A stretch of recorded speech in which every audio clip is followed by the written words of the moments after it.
قرآن سکھانے نکلے ہیں، سنت پھیلانے نکلے ہیں، توحید و سنت کے إن تعدوا نعمة الله لا تحصوها إن الله لغفور رحيم. اللہ وبرکاتہ.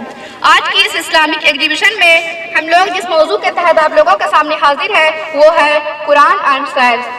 اللہ تعالیٰ نے ہمیں بے شمار نعمتوں سے نوازا ہے. اگر ہم اللہ تعالیٰ کی نعمتوں کو گننا چاہیں تو گن نہیں سکتے، اس کا شمار کرنا چاہیں تو شمار نہیں کر سکتے. سائنس جو فیکٹس آج دھیرے دھیرے پروو کر رہی ہے، اللہ تعالیٰ نے تو اسے 1400 سال پہلے ہی قرآن جیسی عظیم کتاب میں بیان کر دیا ہے. سائنس نے کہا سمندر کے اوپر جس طرح موجیں مارتی ہیں اسی طرح سمندر کے نیچے بھی موجیں مارتی ہیں. سائنس نے کہا سمندر کے 70 فٹ تک اجالا ہے، اس کے نیچے اندھیرا ہی اندھیرا ہے. جبکہ اللہ تعالیٰ نے تو ہمیں 1400 سال پہلے ہی یہ صاف صاف بیان کر دیا تھا سورہ نور آیت نمبر 40 میں کہ اس کی مثال ایسی ہے جیسے ایک گہرے سمندر میں اندھیرے کے اوپر ایک موج چھائی ہوئی ہے، اس کے اوپر اور ایک موج چھائی ہوئی ہے اور اس کے اوپر بادل کی تاریکی مسلط کر دی گئی ہے. اگر انسان اسے اپنا ہاتھ قریب سے بھی ڈالے تو اس کا ہاتھ نظر نہ آئے، اور اللہ تعالیٰ جس کے لیے نور نہ بخشے اس کے لیے کوئی نور نہیں ہے. اور سائنس نے اسے 19ویں صدی میں پروو کیا. سائنس نے کہا کہ لوہا زمین کا ہے آسمان کا نہیں، لیکن اللہ تعالیٰ نے تو ہمیں یہ 1400 سال پہلے ہی سورہ حدید آیت نمبر 25 میں بیان کر دیا کہ ہم نے اپنے رسولوں کو کھلی نشانیوں کے ساتھ بھیجا اور ان کے ساتھ کتاب اور میزان اتارا تاکہ وہ لوگوں میں عدل و انصاف اور قائم کریں. اور ہم نے لوہوں کو پیدا کیا، بے شک یہ انسانوں کے لیے بہت فائدہ ہے اور اللہ بڑا زبردست اور قوت والا ہے. لوہا سے بے شمار چیزیں بنتی ہے جیسے جنگی ہتھیاریں، جہاز، راکٹ، بندوق، تلوار، نیزہ وغیرہ جو جنگ کے میدانوں میں کام آتا ہے، دشمنوں پر وار کرنے کے لیے بھی اور انہیں دفع کرنے کے بھی لیے. جنگی ہتھیاروں کے علاوہ لوہے سے اور بھی بہت چیزیں بنتی ہے جو گھریلو کاموں میں کام آتی ہے جیسے سوئی، کینچی، چھری وغیرہ. بے شک اللہ بڑا قوت اور زبردست والا ہے اور سائنس نے اسے 19ویں صدی میں پروو کیا.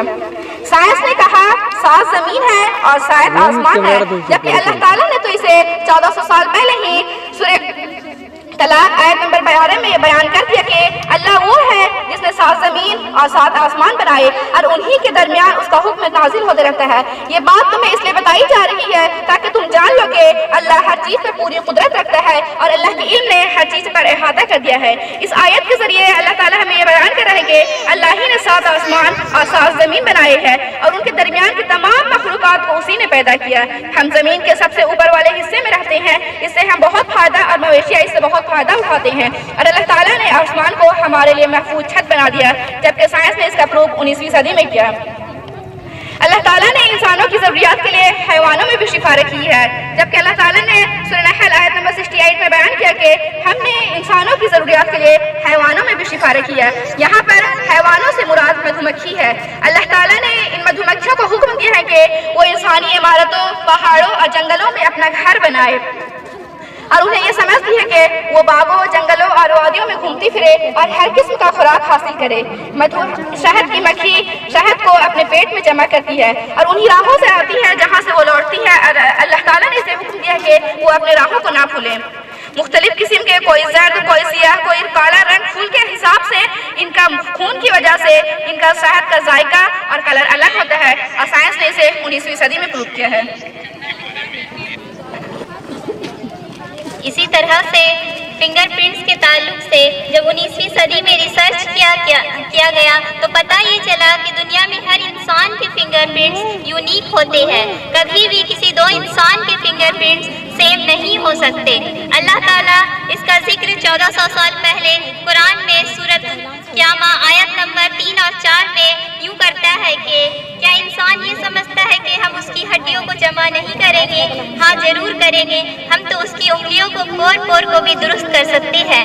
یعنی یہاں پور سے مراد یہ ہے کہ انگلیوں کے فنگر پرنٹس کو بھی ویسا کے ویسا بنانے میں اللہ تعالیٰ قدرت رکھتا ہے. اور اس بات کا ذکر اللہ تعالیٰ نے 1400 سال پہلے ہی قرآن میں کر دیا ہے، جبکہ سائنس نے اسے آج ڈسکور کیا ہے. اسی طرح سے پہاڑ کے تعلق سے اللہ تعالیٰ نے سورہ نبا آیت نمبر 6 اور 7 میں فرماتا ہے کہ کیا ہم نے زمین کو آرام کرنے والی جگہ نہیں بنائی اور پہاڑوں کو میخے. اس کا مفہوم یہ ہے کہ پہاڑ جتنے زیادہ زمین کے اوپر تک اٹھے ہوئے ہوتے ہیں وہ اتنے ہی زمین کے نیچے تک بھی ہوتے ہیں. اور اس بات کو جیو فزکس نے پلیٹ ٹیکٹونک کی تحقیق کے بعد 20 19ویں صدی کے شروعات میں پروف کیا ہے، جبکہ اللہ تعالیٰ نے قرآن میں 1400 سال پہلے ہی اس کو پروف کر دیا ہے۔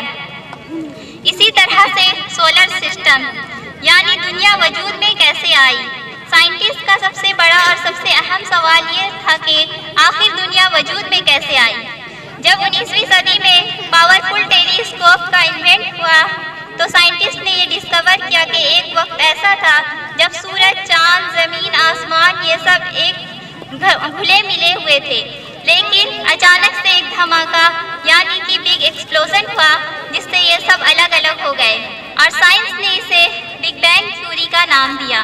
لیکن اللہ تعالیٰ قرآن میں سورۃ الانبیاء آیت نمبر 30 اور 31 میں فرماتا ہے کہ کیا وہ لوگ جو اس کتاب کا انکار کرتے ہیں وہ دیکھتے نہیں کہ زمین، آسمان، سورج، چاند یہ سب کھلے ملے ہوئے تھے اور ہم نے یعنی اللہ تعالیٰ نے ان سب کو الگ الگ کر دیا اور یہ سب پورا سارا نظام قائم کیا۔